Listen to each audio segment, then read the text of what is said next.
प्रिय विद्यार्थियों नमस्कार। आज हम कक्षा 9 अर्धवार्षिक परीक्षा सत्र 2024-25 विषय संस्कृत के प्रश्न पत्र को हल करेंगे। यह परीक्षा आज यानी 21 दिसंबर 2024 को आयोजित हुई है। तो आइए देखते हैं इस प्रश्न में दिए गए प्रश्नों को हल। पहला प्रश्न है, भारत वसंत गीतम कस्मात् ग्रंथात् संकलितः अस्ति। इसका उत्तर हो जाएगा ब काकली। लोहतुला नामक पाठ्यक्रम में अस्ति। इसका उत्तर हो जाएगा षष्ठ है।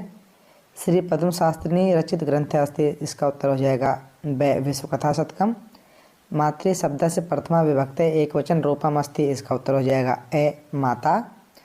बालकः शब्द से सप्तमी विभक्त रूपम अस्ति। इसका उत्तर हो जाएगा स बालके। का पुरा लघ्वी भवति। इसका उत्तर हो जाएगा ए सजनानाम मैत्री। इदम शब्द से पुल्लिंग षष्ठी विभक्त एक वचन रूपम अस्ति। इसका उत्तर हो जाएगा स अस्य। अगला प्रश्न है प्रश्न संख्या 2।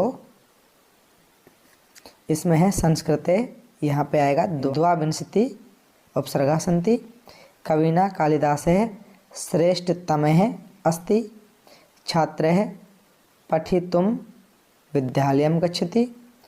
अहम यथाशक्ति दीनान जनान। यहाँ पे आएगा सेवे।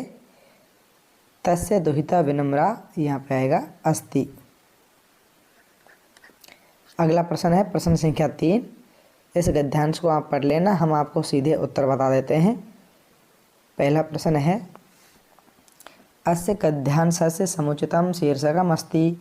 तो इसका उत्तर हो जाएगा श्रमस्य महत्वम्। श्रमस्य महत्वम्।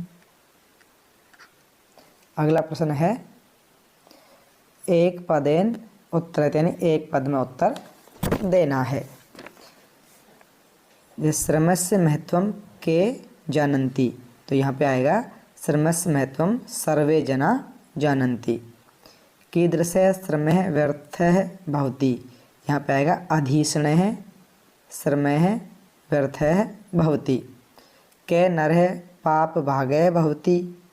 इसका उत्तर हो जाएगा व्यर्थ परिश्रमं कुर्वन् नरः पाप भागः भवति। अगला प्रश्न है, केनेव सर्वत्र साफल्यं मिलति। इसका उत्तर आएगा श्रमणेव सर्वत्र साफल्यं मिलति। आगे है पूर्ण वाक्येन उत्तरेत। पूर्ण वाक्य में उत्तर देना है। पहला प्रश्न है, मानवः कथं सुख समृद्धिं प्राप्नोति। इसका उत्तर हो जाएगा मानवः श्रमयाश्रित्येव सुख समृद्धिं प्राप्नोति। अगला प्रश्न है, श्रम एव मानवस्य किं प्रसारयति। इसका उत्तर है श्रम एव मानवस्य स्वाभिमानं शारीरिक शक्तिं च प्रसारयति। अगला प्रश्न है प्रश्न संख्या 4। इस गद्यांश को पढ़कर हमें नीचे दिए गए प्रश्नों के उत्तर देने हैं। पहला प्रश्न है, इसमें मनसः कति अवस्था सन्ति। तो इसका उत्तर हो जाएगा त्रिस्त्रः अवस्था सन्ति। अगला प्रश्न है, कै मानवस्य सहजः स्वभावः।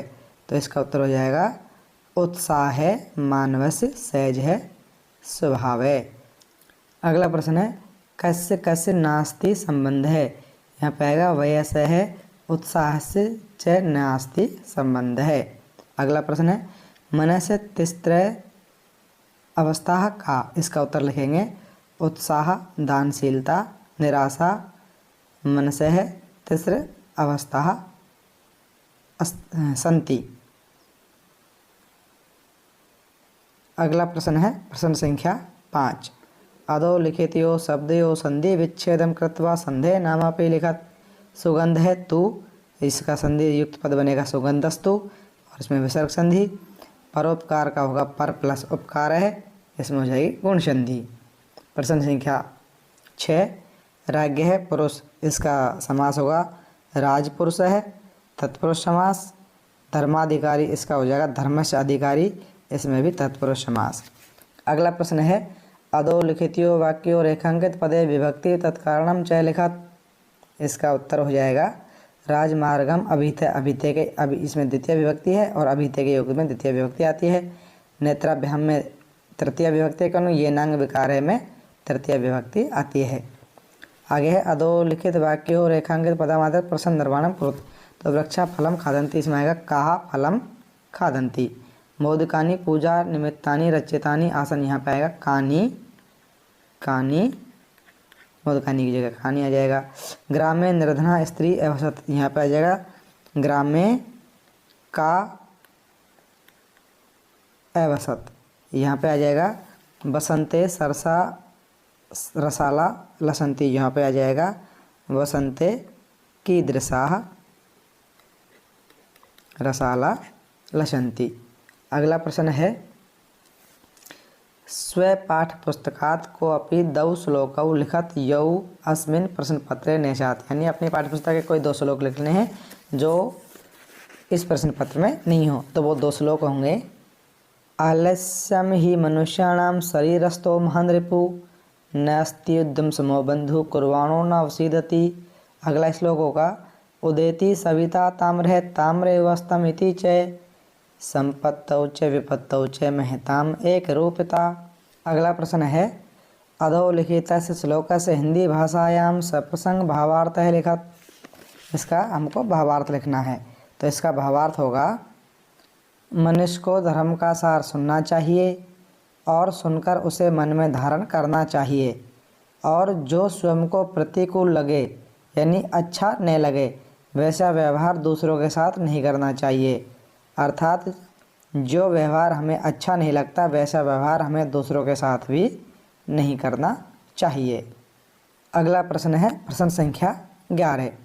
यहाँ पे एक श्लोक है, इसका हमें अन्वय करना है। तो यहाँ पे मैं नंबर लिख देता हूँ, आप लिख लेना।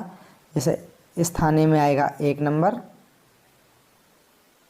भोगा में आएगा 2 नंबर और सह आएगा 3 नंबर, मतलब 1 नंबर वाला यहाँ, 2 वाला यहाँ और 3 वाला यहाँ।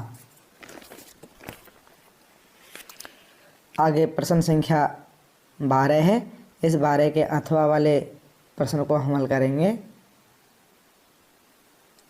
जैसे ये गद्यांश को आप पढ़ लेना। इसका प्रश्न है माता स्थाल्याम कान निक्षिप्य पुत्रीम आदेश, तो यहाँ पे आएगा तंडुलान।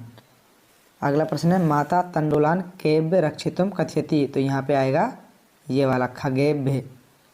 पूर्ण वाक्य में उत्तर देना है। वृद्धा स्त्री कुत्र निवसत, तो इसमें आएगा वृद्धा स्त्री कस्मिंश्चित् ग्रामे निवसत। निर्धना वृद्धाया पुत्री कीदृशीम आसीत्, तो इसका उत्तर लिखेंगे निर्धना वृद्धाया पुत्री विनम्रा मनोहरा च आसीत्। अगला प्रश्न है प्रश्न संख्या 13। 13 में हम इसके अथवा वाले प्रश्न को हल करेंगे। जैसे गुणः गुणज्ञेषु गुणा भवन्ति ते निर्गुणं प्राप्य भवन्ति दोषा आस्वाद्य तोया प्रभवन्ति नद्य समुद्रम आसाद्य भवन्ति अपेया। इस श्लोक के आधार पर नीचे प्रश्न दिए गए हैं, इनको हल करेंगे। जैसे गुणः केषु गुणा भवन्ति, तो यहाँ पे आएगा गुणः गुणज्ञेषु गुणा भवन्ति। का आस्वाद्य तोया प्रभवन्ति, का की जगह आएगा नद्या आस्वादु तोया प्रभवन्ति। पूर्ण वाक्य न उत्तरत। गुणः कम प्राप्य दोषा भवन्ति, तो यहाँ पे लिखेंगे गुणः निर्गुणम प्राप्य दोषा भवन्ति। नद्य कम आसाद्य अपेया भवन्ति, तो यहाँ पे लिखेंगे नद्य समुद्रम आसाद्य अपेया भवन्ति। अगला प्रश्न है प्रश्न संख्या 14। लोहतुला का सार आप अपने हिसाब से लिख लेना। प्रश्न संख्या 15 है। 15 में है अधोलिखित शब्दानाम हिंद्याम अर्थ लिखत, यानी हिंदी अर्थ लिखना है। तो प्रासाद का महल, धेनु का गाय, वृत्रम का वस्त्र। अगला प्रश्न है प्रश्न संख्या 16। 16 में है कवि कीदृशीम गीतिम गातुम कथयति, तो इसका उत्तर आएगा मृदुम, यानी कवि मृदुम गीतिम गातुम कथयति। अगला प्रश्न है स्वर्ण काके इति पाठस्य रचयिता कह, तो इसमें आएगा श्री पदम शास्त्री। कुंभकारे घटान किमर्थम रचयति, तो इसमें आएगा जीविका हेतु, यानी जीविका चलाने के लिए। प्रिय वाक्य प्रदानेन के तुष्यंती, तो यहाँ पे आएगा प्रिय वाक्य प्रदानेन जंतवः तुष्यंती। भ्रांतो बाले इति पाठ्यस्य मूल ग्रंथ के अस्ति, तो इस पाठ का मूल ग्रंथ है संस्कृत प्रौढ़ पाठावली। तुला कीदृशी आसीत्, तो तुला कैसी थी, तो इसमें आएगा लोहो घटिता, यानी लोहे से बनी हुई। वित्ततः क्षीणे कीदृशः भवति, तो इसमें आएगा वित्ततः क्षीणे अक्षीणे भवति। अगला प्रश्न है प्रश्न संख्या 17। यहाँ पे 1 नंबर पे आएगा प्रणामः, 2 नंबर पे आएगा मया, 3 नंबर पे आएगा वार्षिक उत्सव, 4 नंबर पे आएगा परीक्षा भवनात्, 5 नंबर पे आएगा शिक्षा निदेशक, 6 नंबर पे आएगा अस्माकं, 7 नंबर पे आएगा योगेभ्य और 8 नंबर पे आएगा मित्रम। यहाँ पे आ जाएगा बहुत है मित्रम। अगला प्रश्न है प्रश्न संख्या 18। यहाँ पे मैं आपको नंबर लिखा देता हूँ, उसी हिसाब से कर लेना। पहले पे आएगा 1 नंबर बुभुक्षा का, 2 नंबर पे आएगा भोजनार्थम, 3 नंबर पे आएगा आगच्छन्तु, ये 3 नंबर पे, 4 नंबर पे आएगा विशेषः, 5 नंबर पे आएगा रामनवमी, 6 नंबर पे आएगा लवणम, 7 नंबर पे आएगा स्वीकरोतु, 8 नंबर पे आएगा स्वादिष्टम। अगला प्रश्न है प्रश्न संख्या 18। अधोलिखित वाक्यानि क्रम रहितानि सन्ति, मतलब नीचे लिखे वाक्य जो क्रम से रहित हैं इनको क्रम अनुसार जमा करके लिखना है। तो इसमें मैं नंबर बता देता हूँ। 1 नंबर पे कौन आएगा, तो 1 नंबर पे तो आएगा ये वाला वाक्य, 2 नंबर पे आएगा एकदा, 3 नंबर पे आएगा इससे ऐसे शुरू होने वाला, 4 नंबर पे आएगा ये वाला, 5 पे आएगा ये और 6 पे आएगा मूसकः वाला। अब है प्रश्न संख्या 20। 20 में है अधोलिखित वाक्यसु केषाञ्चित् त्रयाणां वाक्यानां संस्कृत भाषा में अनुवादम कुरुत, यानी 3 का संस्कृत में अनुवाद करना है। जैसे छात्र मैदान में दौड़ते हैं तो इसका लिखेंगे हम छात्राः क्रीडांगणे क्रीडन्ति। रमेश और सुरेश पुस्तक पढ़ते हैं, इसका हो जाएगा रमेशः सुरेशः च पुस्तकं पठतः। वे सब पत्र लिखते हैं, ते सर्वे पत्रम लिखन्ति। ये 3 का हमने हिंदी अर्थ कर लिया है। इस प्रकार आप उत्तर मिला करके आपके इस पेपर में कितने नंबर आ रहे हैं आप हमें कमेंट करके बता सकते हैं।